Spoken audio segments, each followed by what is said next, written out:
ఒక దేశం ఒక యుద్ధంలో శాంతియుతంగా రక్తం చిందకుండా యుద్ధాన్ని గెలవొచ్చని మహాత్మా గాంధీ గారు నిరూపించారు.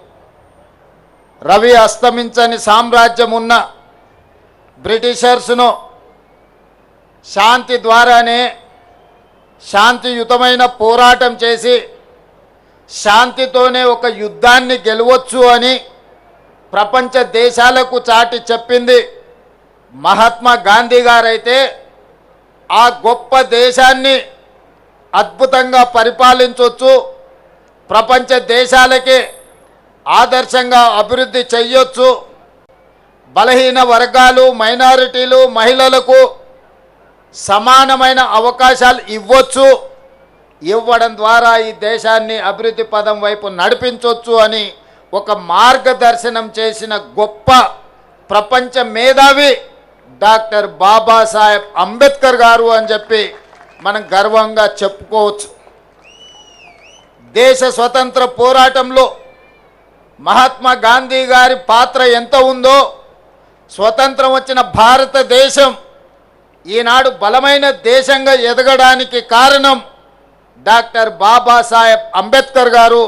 ఈ దేశానికి రెండు కళ్ళు, ఒకరు మహాత్మా గాంధీ గారైతే రెండవది డాక్టర్ బాబాసాహెబ్ అంబేద్కర్. ఈ విషయం మన దేశమే కాదు ప్రపంచమే గుర్తించింది.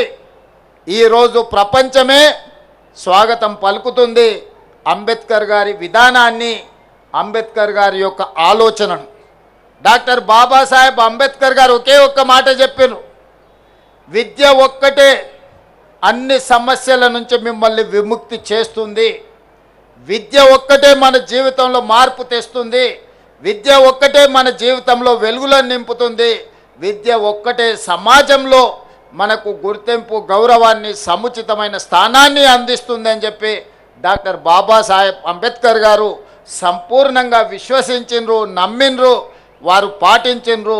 ప్రపంచ దేశాలలో పేరెన్నికగన్న యూనివర్సిటీలలో చదువుకొని వచ్చిన డాక్టర్ బాబాసాహెబ్ అంబేద్కర్ ఆలోచన విధానమే ఈనాడు భారతదేశం యొక్క ఆలోచన.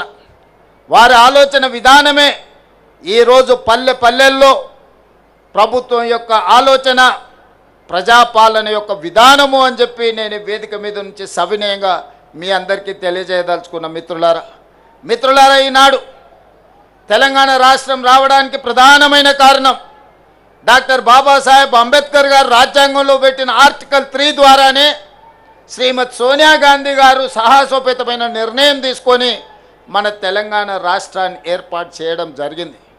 తెలంగాణ ఉద్యమంలో మీకు అందరికీ తెలుసు, దళితులు, గిరిజనులు, ఆదివాసీలు, బలహీన వర్గాలకు సంబంధించిన పిల్లలే పోరాటంలో ముందు భాగాన నిలబడడమే కాదు, ఆత్మ బలిదానాలలో వాళ్ళే ప్రత్యేకమైన పాత్ర పోషించి ఈనాడు తెలంగాణ రాష్ట్రాన్ని సాధించుకోవడంలో వాళ్ళు ప్రత్యేకమైన పాత్ర పోషించారు.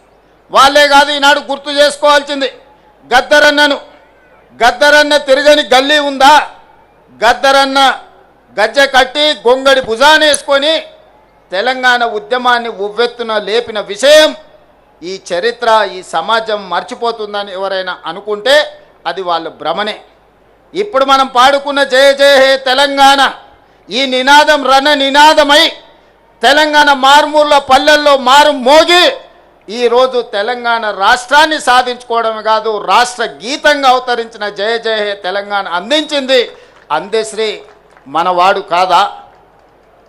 తెలంగాణ వచ్చిన 10 సంవత్సరాలలో ఈడున్న మిత్రులను, దళిత మేధావులను, ఆదివాసీ మేధావులను, గిరిజన మేధావులను, తెలంగాణ మేధావులను నేను అడుగుతున్నా, తెలంగాణ రాష్ట్రం వచ్చిన మొదటి 10 సంవత్సరాలలో ఉద్యమంలో ముందు భాగాన నిలబడ్డ వాళ్ళ పరిస్థితి ఎలా ఉండే, ఉద్యమాన్ని ప్రజలకు చేరవేసి ప్రపంచానికి ఎలుగెత్తి చాటిన గద్దరన్న అందశ్రీల పరిస్థితి ఏ విధంగా ఉండే మీరు ఒక్కసారి ఆలోచన చెయ్యండి. వారి ఎన్నికల వాగ్దానం ఉండొచ్చు, వాళ్ళు ఏమేమో చెప్పి ఉండొచ్చు, మంత్రివర్గంలో అయినా దళితులకు గిరిజనులకు ఇచ్చిన స్థానం ఏందో మీరు ఒక్కసారి ఆలోచన చెయ్యండి అని చెప్పి నేను నా మిత్రులకు సవినయంగా విజ్ఞప్తి చేస్తున్నా.